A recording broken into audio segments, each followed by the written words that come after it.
era cuando un gobierno o el dueño de la radio dice, no, de eso no hables. Yo te voy a explicar por qué, porque ahí el dueño te dice, no, de eso no. Pero, si bien esto es en lo personal, yo siempre tuve libertad para decir lo que quise decir, siempre tenía que saber que yo estaba comprometiendo con lo que decía al medio donde yo trabajaba.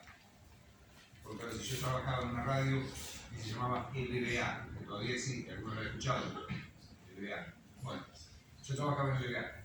La gente decía, lo dijo Mario, pero lo dijo en LBA. Entonces, todo lo que yo dijera también afectaba a la radio. Entonces, al dueño de la radio. ¿Cómo era tu trabajo cuando no había democracia? Casi igual a Dios.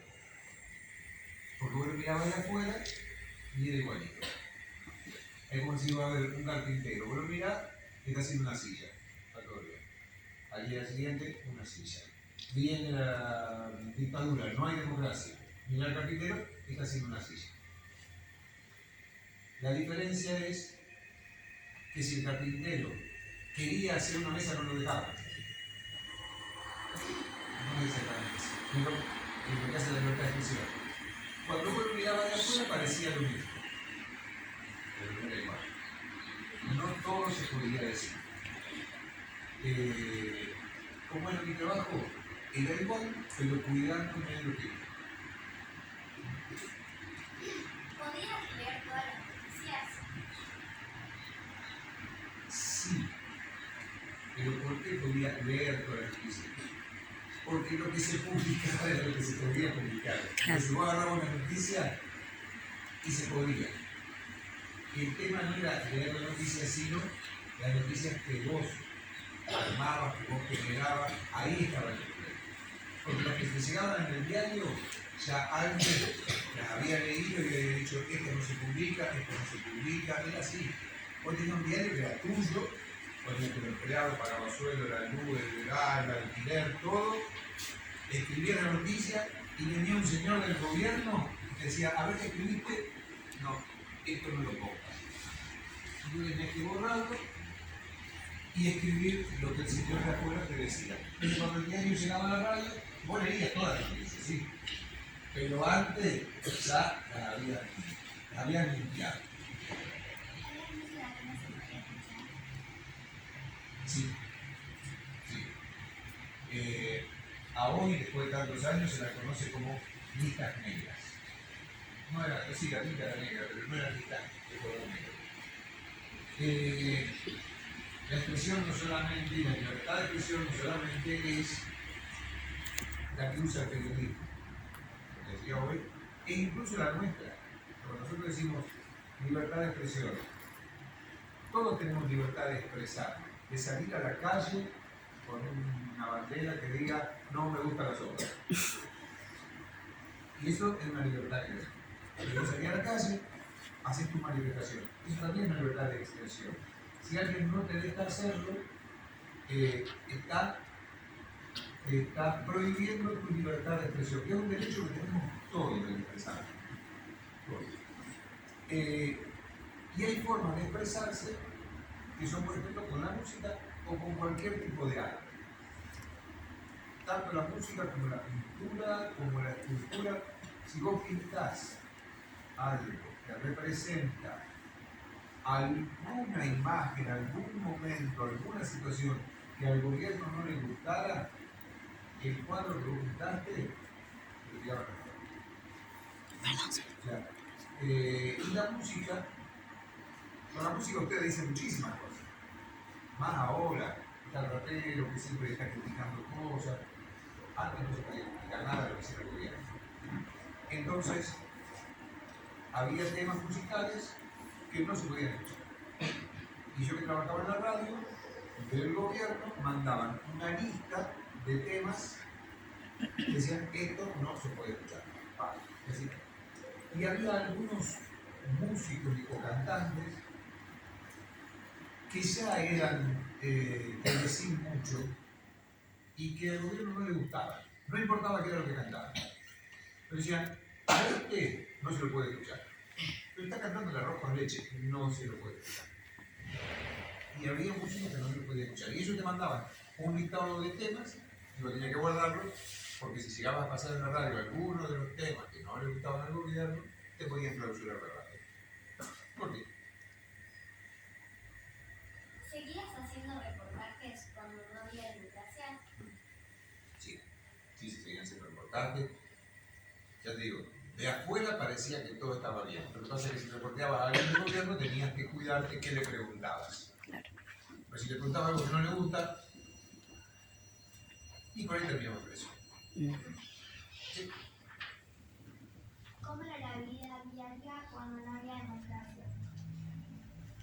Es triste. Era triste. Porque aparentemente estaba todo bien, iba por la calle, estaba todo tranquilo, pero saber que no podías ni elegir a tu presidente, a tu intendente, a tu gobernador, saber que no podías decir lo que querías, no podías decir lo que pensabas, que es más feo todavía, porque por ahí alguien te dice, bueno, mira, no digas que la gente tiene hambre, porque esas eran las cosas que te decían. Acá no se puede decir que la gente tiene hambre, estamos todos felices, está todo bien. Entonces vos miras las noticias y decías, ¿cómo era la vida? Fantástica, si nadie te contaba nada. Pero peor todavía era que vos no pudieras pensar que eso estaba mal. Son dos cosas distintas. Una es lo que vos decís y otra es lo que vos pensás. No te dejaban pensar distinto a lo que ellos pensaban. Entonces la vida era muy triste, porque la gente vivía conteniéndose. Y la falta de libertad de expresión. Mira, vamos a suponer que yo recién cuando entré acá, no sé quién, ¿viste que yo venía con una mochila? Alguien me agarró la mochila, justo cuando yo entraba ahí. Y resulta que uno de ustedes sabe quién me la robó. Vos sabés.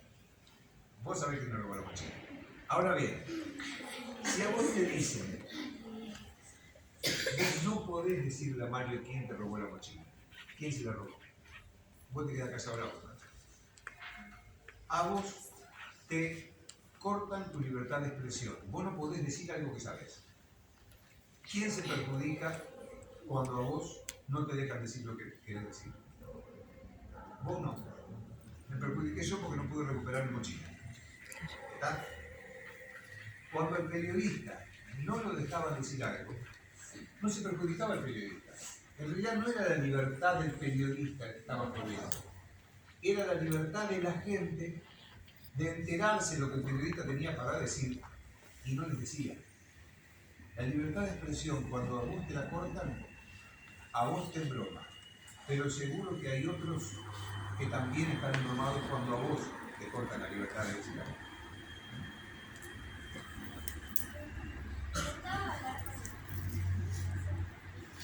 Sí, porque podíamos hablar y decirnos todo. Uno puede decir, qué cartero rico. Nadie te va a decir. En aquella época no se podía decirle a un general, señor general, que cara de tarado que tiene usted. No se podía.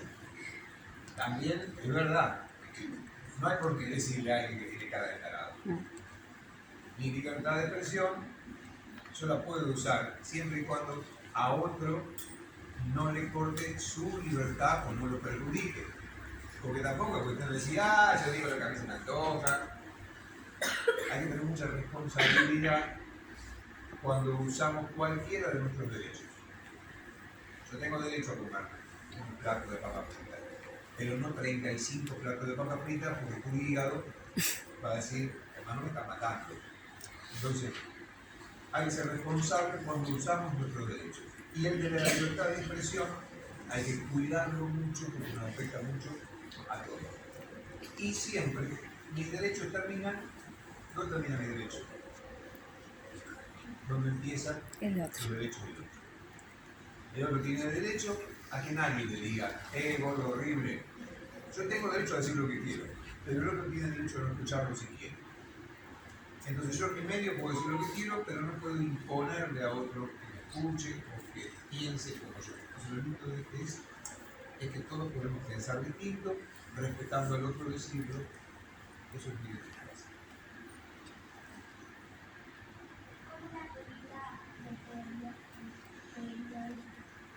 Mi vida de periodista. Yo empecé bastante jovencito, periodista, y era una vida donde no trabajaba. Porque a mí me gustaba tanto hacer periodismo que es como que no era un trabajo. Yo me levantaba a la mañana y decía, ¿cómo te gusta la radio? Y abrí el micrófono y decir y hablar y leer noticias, me gustaba. Entonces, hoy que tengo más de 60 años, pienso algún día voy a tener que empezar a trabajar. Yo no he trabajado nunca. Lo que he hecho es hacer lo que me gusta. Y no hay nada más lindo que trabajar en lo malo. ¿Qué canciones hubieras puesto si hubiera sido tu decisión cuando De aquella época o de igual. Ya, para estar en la mitad, por ejemplo, no se hubiese podido pasar Resistiré. Resistiré era un tema que hubiese estado prohibido en aquella época, no existía. Pero no resistiré. Bien.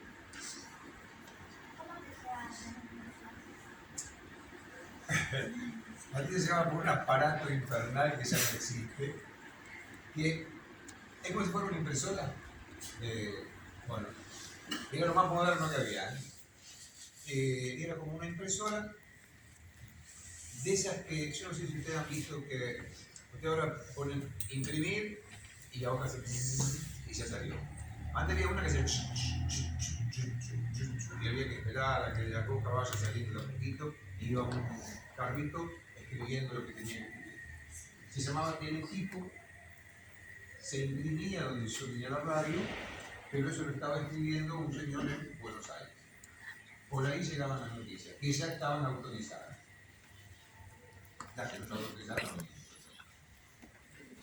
¿Alguien te ayudaba en tu trabajo en la radio en esos momentos? Sí, sí, porque en aquella época la economía estaba bastante mejor, entonces se podían pagar un montón de sueldo y en un programa de radio trabajábamos 8 personas. Uno que conducía el programa, uno que hablaba de deporte, uno que hablaba de política, uno que hablaba de espectáculos, uno que estaba en la calle reporteando gente o contándonos de afuera mobileros qué es lo que estaba pasando, otro que trabajaba de operador técnico que subía y bajaba los volúmenes, otro que atendía el teléfono, éramos una banda, éramos un montón. Así que sí, y eso nos hacía mucho más lindo trabajo. Y si todos pensábamos distinto, que esto estaba bueno, cada uno opinaba sobre lo que se había que hacer, lo que no había que hacer, lo que quedaba más lindo, lo que quedaba más feo, y esa libertad que teníamos de armar nuestro programa lo hacía mucho más divertido. ¿Cuál fue tu peor día? No. Cuando no hubo democracia. ¿Cuál fue tu peor día? Cuando no hubo democracia, si puedes contarnos. A mí me tocó hacer el servicio militar, cosa que por suerte ya no existe. Ustedes saben lo que pasaba con nosotros haciendo el servicio militar. El servicio militar era obligatorio y así como ustedes vienen a la escuela, a nosotros nos tocaba irnos un año a un cuartel militar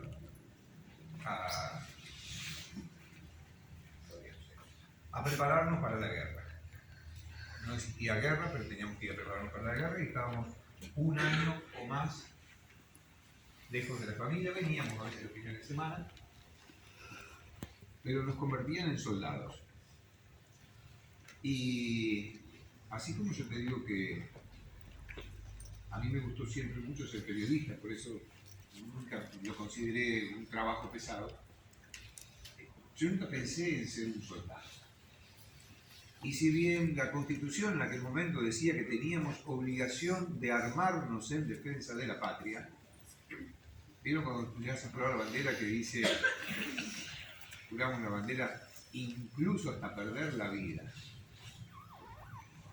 Yo no sé si quería perder la vida. Y no sé si quería tener un arma y prepararme para matar a otro. el peor día de mi vida fuera de democracia fue el día que me obligaron a meter en el ejército. Que también pasaba en democracia, que pasó después y todo. Pero me parece que ese día, me acuerdo hoy, me parece espantoso que alguien obligue a alguien a agarrar un arma y enseñarle cómo matar a otro. De hecho, hay religiones que no aceptan la muerte de un ser humano en manos de otro. Pero algunas de ellas ni siquiera aceptaban que te prepararan para eso. Entonces se negaban a hacer el servicio militar y todo ese tiempo que uno debía pasar dentro del ejército lo mandaban a la cárcel. Cuando terminaba la línea y lo largaban. O sea que ibas preso por no querer prepararte para mandar a los ejército. Eso me parece mal. ¿Qué era lo que más le preocupaba a la gente?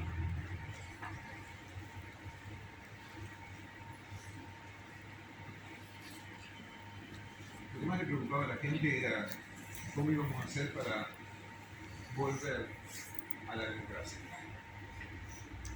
Porque supongamos que hoy viene un gobierno militar. No es que mañana hay elecciones y dice, a ver, ¿qué militar quieren que sea el presidente? No. Iban ahora a la Casa Rosada, donde está Alberto, no golpeaban la puerta, estacionaban 14 camiones del ejército, se bajaban todos armados, lo agarraban a Alberto de la solapa, lo sacaban, se sentaba un señor militar y dice, ahora el presidente soy yo. Pero nosotros elegimos, ahora el presidente soy yo. Pero yo no quiero paz afuera conmigo. Venía otro y decía, mire señor, acá el presidente es el que preso. Entonces, la preocupación era, ¿cómo hacíamos para que esa gente se fuera? Porque nosotros queríamos elegir a nuestro presidente. Y eso entraron por la fuerza. ¿Cómo se lo sacaban? Por la fuerza. ¿Qué? ¿Íbamos a agarrar nosotros también un arma para ir a apuntarlo y decirle váyanse de acá? La gente no tenía armas ni quería tenerlas. Y cuando hubo algunos que sí agarraron un arma y dijeron vamos a sacarlos, terminaron muy mal. Porque los militares eran muchísimos, muchos más que los que querían ir a sacarlos a ellos. Y estábamos preocupados pensando, ¿cuándo se va a ir esta gente? ¿Y cuándo vamos a poder elegir nosotros nuestro presidente? Era una gran preocupación que teníamos. Después se fueron sin que nadie lo viese. El que se va a hacer seguro se quedó ya. Ay. Por ahora no.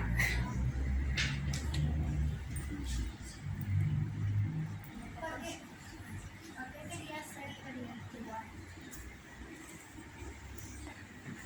Ah, Y cuando podíamos decir algo que no se podía decir, lo disfrutábamos mucho. ¿Y quiénes decían lo que no se podía decir y lo disfrutaban? Mirá, los militares eran tan brutos, pero tan brutos que a veces no entendían algunas cosas. Entonces, los músicos, que eran mucho más inteligentes que ellos, escribían letras donde no decían nada, pero el que entendía sabía de qué estaban hablando. ¿Viste cuando se habla en doble sentido? Bueno, los músicos empezaron a escribir en doble sentido. Y la gente que era más inteligente que los militares entendía lo que querían decir y cantaban esas canciones. Y los militares ni se enteraban.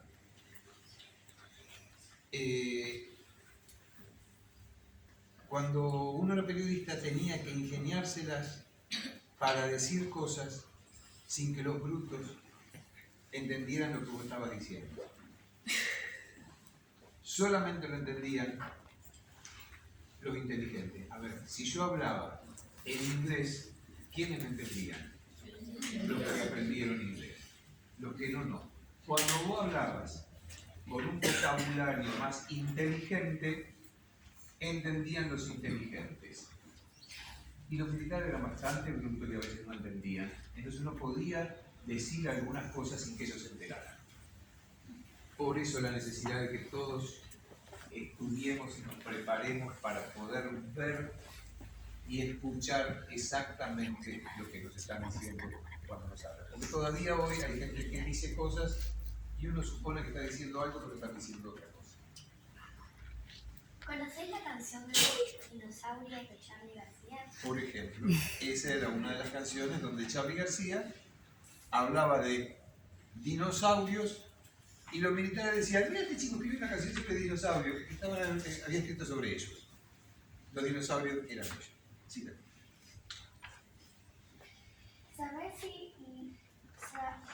¿Sabés si había niños que no se podían leer? por supuesto. Imagínate si uno podía hablar, menos podía escribir. Y libros. Y se quemaban libros. Que no solamente pasó acá. En toda la historia de la humanidad se le tuvo mucho miedo a los libros. Mucho miedo. Por algo será, hay que leer mucho más. Porque a eso le tienen miedo los que son violentos, los que te prohíben, le tienen mucho miedo a los libros. Entonces, hagámonos muy amigos de los libros y leamos mucho. Delphi. ¿Conoces a algún cantante que haya tenido que irse del país? Claro, fueron muchos. En aquel momento,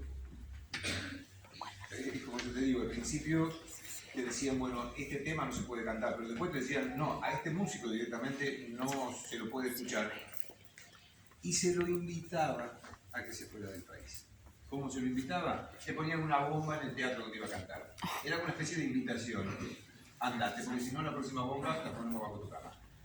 Y se iban. Así se fue Mercedes Sosa, así se fue, estuvieron afuera Mercedes Sosa, Jairo, Nacha Guevara, un montón de músicos y de actores y de artistas que se tuvieron que ir porque si no los mandaban por hacer uso de su libertad de expresión. ¿Cómo era trabajar sin democracia? Porque todo el tiempo tenía que estar pensando, esto lo puedo decir, esto no lo puedo decir. Dije algo que no se puede decir, no dije algo que no se puede decir.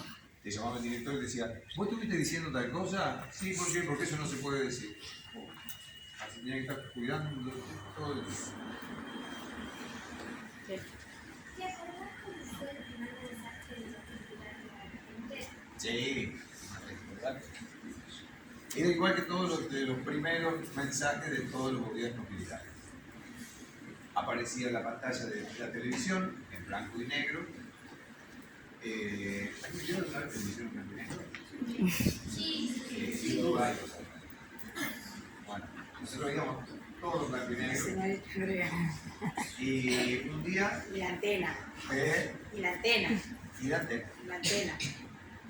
Un día... No se ve. La señora estaba cocinando y de repente estaba mirando el informativo y hacía la televisión y aparecía un señor así, con gorra militar, con chaquetilla militar, con cara de militar. Le decía, comunicado número 1. El ejército les informa que a partir de este momento se ha hecho cargo del gobierno. Así que, señores, ahora mandamos nosotros. No decía eso, pero vamos. Comunicado número 1. Y después se dirigían a la población con comunicados. Comunicado número 2. A partir del día de hoy, la gente no puede estar fuera de su casa después de las 6 de la tarde. ¿Viste cómo pasaba la pandemia? Bueno, cuando al gobierno se le ocurría, decía, hoy a partir de las 6 de la tarde todo el mundo adentro. Pero por adentro. Tenía que adentro de tu casa. O te decía, está prohibido que se junten más de 3 personas. Porque quiere decir que están hablando de una cosa que no se puede hablar. Así que hay más de 3 personas, se va cada uno para su casa o lo metemos preso. ¿Viste lo que era vivir en esa época? No te dejaban así. Las abuelas de Plaza de Mayo, que se reunían en la Plaza de Mayo, no las dejaban porque eran como 12, 14, y no podían estar reunidas, pero podían caminar. Entonces empezaron a caminar alrededor de la Plaza de Mayo. Ahí no les podían decir nada porque no estaban reunidas, estaban caminando. Y así nacieron que todos los miércoles las madres de Plaza de Mayo caminaban alrededor de la plaza como locas, y les dijeron las locas de la Plaza de Mayo, porque no podían estar juntas. Ahora fíjense qué fácil que eran estos militares de Bobo. Ellas estaban reunidas lo mismo, pero no estaban quietas, estaban caminando. Y todo lo que tenían que hablar, estando sentadas, lo hablaban mientras caminaban. Y los militares decían, ah bueno, no, si caminan está todo bien, pero no pueden estar quietas 14 personas charlando. Unos pavos. Era fácil de engañar, pero tenían un arma. Entonces cuidado, porque cuando se daban cuenta que lo estabas engañando, sacaban el arma. Y ahí una más. ¿Tuviste algún problema con la policía por opinar? Con la policía no. Pero uno cuando opina... A ver, la libertad de expresión es muy linda. Y como te dije, tenés que respetar al otro. Pero también tenés que saber qué consecuencias. Porque yo puedo decir, a mí no me gusta la cara del señor. Y se lo puedo decir a él. Mira, flaco, tiene una cara de tonto. Pero si el señor ese día se levantó cruzado y me pega un sopapo, yo tengo que saber que entre las posibilidades está esa. Vos podés llegar a tener problemas. Por eso tenés que saber cómo usar esa libertad de expresión. Y tanto en democracia como no en democracia, podés llegar a tener problemas. Porque podés llegar a hacer una denuncia, y cuando vos haces una denuncia, tenés que tener pruebas, y cuando tenés que tener pruebas, te van a llamar de juzgado para que las presentes, y de la otra parte pueden agredirte de alguna manera que no sea físicamente. Entonces, sí he tenido problemas. Pero siempre que vos sepas que lo que decís es lo que pensás, que estás convencido y que no estás lastimando a nadie, sino que estás haciendo lo que crees que debe hacerse, y los problemas pasan. Pero vos te diste el gusto de decir lo que pensabas. No quiero decir. ¿Cómo se expresaba la gente? No podía. No podía. Y cualquier forma de expresión, si era contraria a lo que pensaban los militares, te iban a castigar de alguna manera. Entonces la gente dejaba de expresarse. Vamos a llegar hasta acá, Mario, con las preguntas. Porque ya consideramos que... también. Sí, Sí, un ratito más tarde no hay problema. De cualquier manera, eso. Queríamos, si vos le querés decir algo a los chicos, fuera de las preguntas. Sí, bueno, yo creo que todas las preguntas giran en torno al tema de la libertad de expresión durante la época de la dictadura. Y es importante tenerlo en cuenta. Ahora, es medio difícil que en los próximos años haya una dictadura. Porque lo que hizo muy inteligentemente los gobiernos después de la dictadura fue empezarle a sacar las armas a los militares, a prepararlos menos, a que sean menos. Ya no hay servicio militar, así que no tienen soldados, entonces no tienen mucha fuerza hoy para ir a sacar un gobierno. Pero entendamos que la libertad de expresión la vamos a poder usar realmente en democracia, que es un derecho humano. Los derechos humanos son aquellos que sí o sí los seres humanos tenemos que gozar. Hay declaraciones universales en todo el mundo de que hay cosas a las que el hombre tiene derecho. A comer, a alimentarse, a divertirse, a tener una vivienda digna, a que nos respeten, a pensar lo que queremos y a decir